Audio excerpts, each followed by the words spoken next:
Welcome to the Couple-preneurs Show, helping couples in business develop structure and strategies that nurture the balance between business and home, bringing you interviews and insights to give you the secret sauce of power couples. Here are your hosts, Oscar and Kaya Frazier.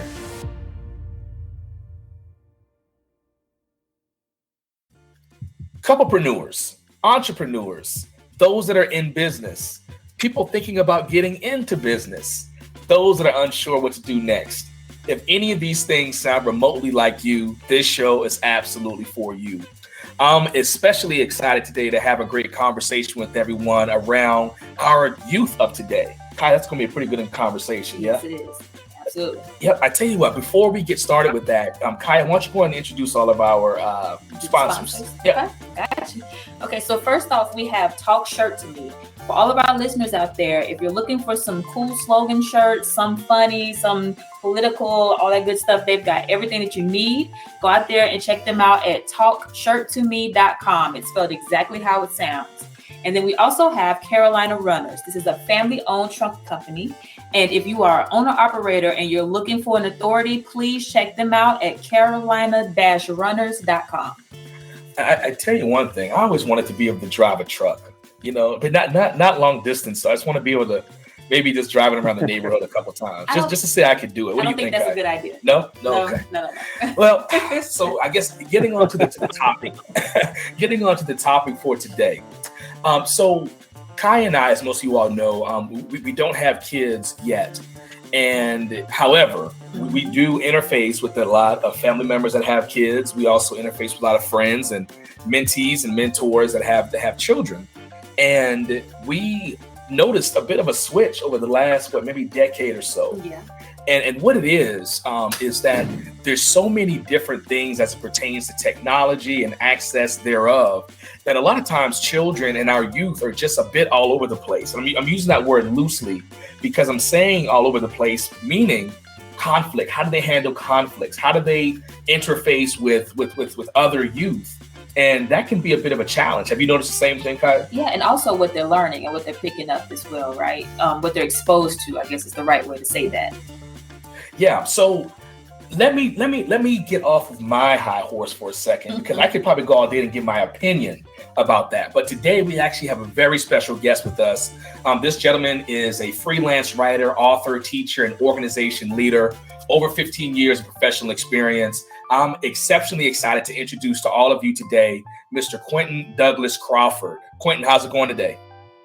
I'm going good. I'm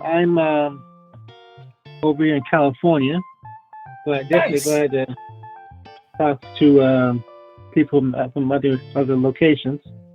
Absolutely, man. So yeah, we're here in Atlanta, Georgia. Today is nice and sunny outside. It's actually pretty cold out, but it's still a nice day nonetheless. Yeah. And stuff. So tell us, Quinton, give us a background. I kind of gave the listenership just a very high level of you being a writer, and author, and teacher, and organization leader. But let's dive in a little bit more. Tell us a little bit more about yourself. Okay. Again, as you just mentioned, I am a teacher. I'm up closer to San Francisco area, not Los Angeles. When people think about LA when they say California, I'm a little further north. It is kind of cold and rainy out right now here. I've been a teacher trainer in the nation of Ghana, and I was also an English teacher in China. Worked as a teacher in juvenile hall and several other venues at all grade levels. So I enjoy working with children. Well, my first book, I'll go back before that. My first book was called Knowledge for Tomorrow. And that was essentially a collection of essays that I had created in my bachelor's degree program. And I wanted something to do with them. I put them all together, found some other information that I think needed to be out there, put it all together in one book, and got that published. That was back in 2005. Forwarding ahead a few years, a little over a decade, it took me, I think, about a year and a half to create the children's book. Moochie the Soochie Visits the Peace People. And I based that off of things I saw that disturbed me in schools. Central issue at the time I was thinking about was world history. And noticed that, women seem to be omitted from a lot of world history. And it didn't make sense to me because I found out, women are females of our species as humans are over 50% of the population. Mm-hmm. Correct. Like 60 to near 70% of the population of humans is female. And if that is the case, then world history should be more balanced, or at least Absolutely. Inclusive of everyone. So exploring that just a little bit more, when you say women were omitted, are you saying that like women probably were the pioneers behind some of the things that men took credit for? Is that what you're noticing, or is it just a complete like? Yes. Okay. That's the that all makes the sense. above. Okay.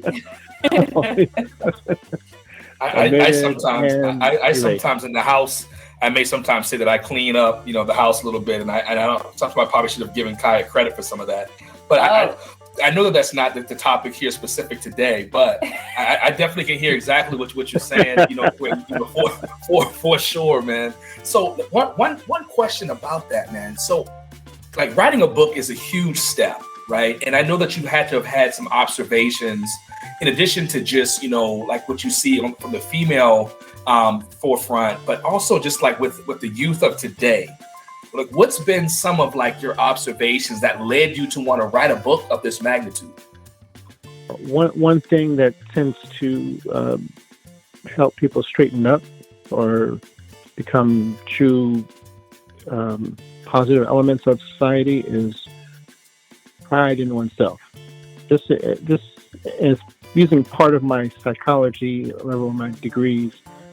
I have a degree in psychology as well as that's also included within social sciences. Okay. Just observing kids, thinking about age 8 on up, I've noticed kind of a significant sort of drop in self-confidence among girls as I looked at them as they get older, and trying to figure out why. Is it something in society or something in school, something elsewhere, or is it everything?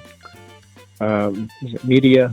And going back into looking at world history and noticing the discrepancies. Almost everything in world history being taught to the children is about men conquering, killing, and destroying, and enslaving others. That's a detrimental effect on the boys. And my next children's book, I'm trying to focus on the boys. I haven't got a title down yet or the characters, but I do believe I have a base for the story. But I'm not going to go there right now because the book's not even created yet.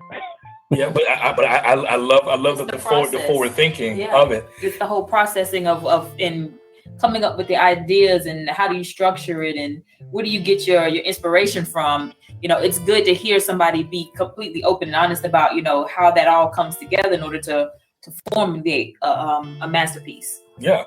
And Quinton, quick question for you. So your children's book that's out now, Moochie the Soochie Visits the Peace People, is that one more geared for females, or is that for any child?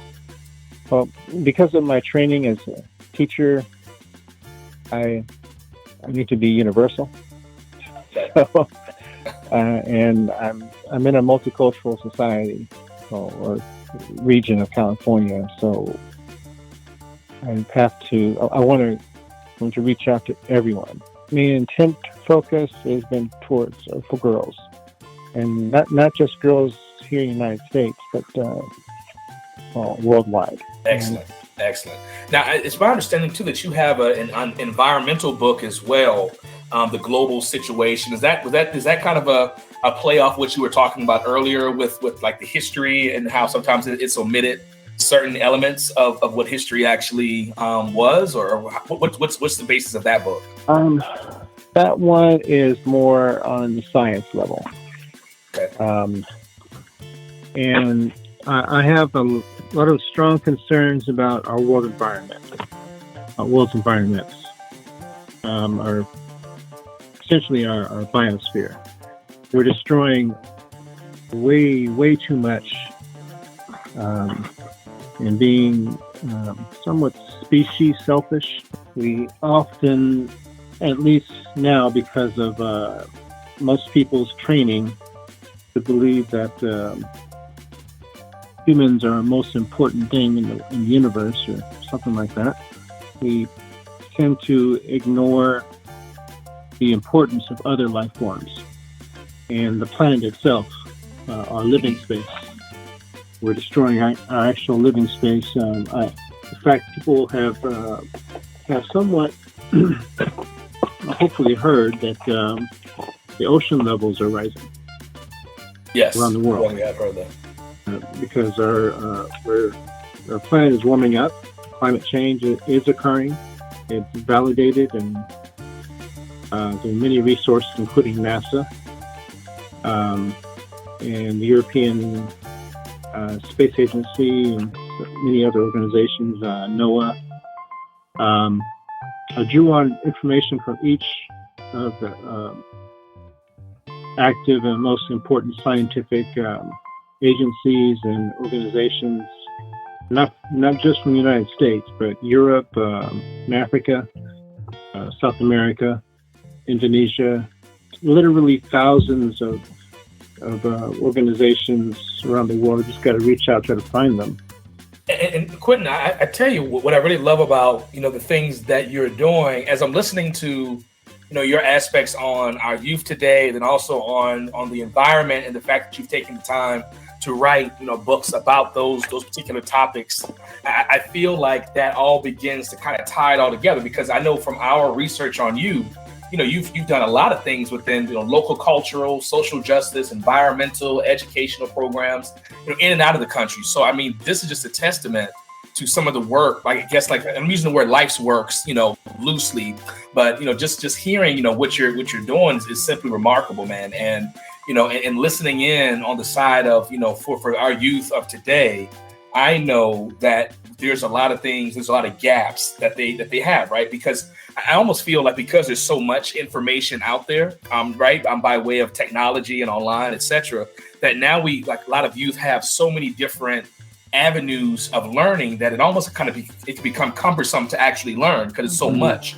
right? And so if we're able to streamline some of that, right, and make it to where they can be more specific into what history really is all about, what's really important to the environment, those kind of things, that's going to help the world stay present and relevant over the next several decades, centuries. I think that I can see where, like, the two books and kind of what you're doing can potentially begin to blend together and have a lot of validity. But it also adds an element of exposing gaps, right? So where things have been omitted in history and things have been taken out of history, there's also that element of, hey, here are some things that you're not aware of, so let's do some more research. Now that you have access to more, then you don't have to settle for what's being told to you in textbooks anymore. You can actually go above and beyond that to find out what you need to find.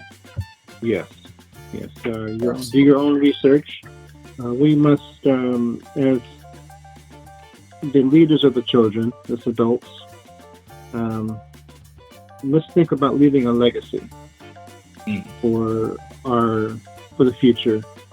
Because when we're gone, the only thing to remember of you may be your presence, which is what I'm trying to do.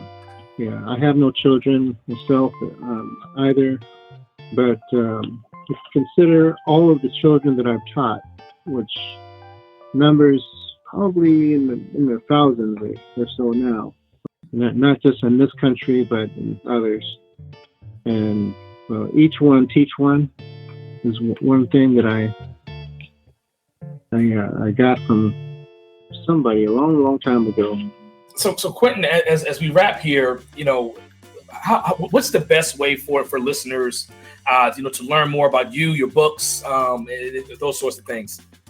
oneglobalbook.com, and I have some social media links there on Facebook and so forth.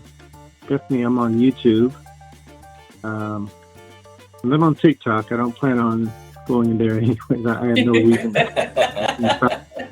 Trust me, Quinton. I'm still trying to learn that lay of the land myself there.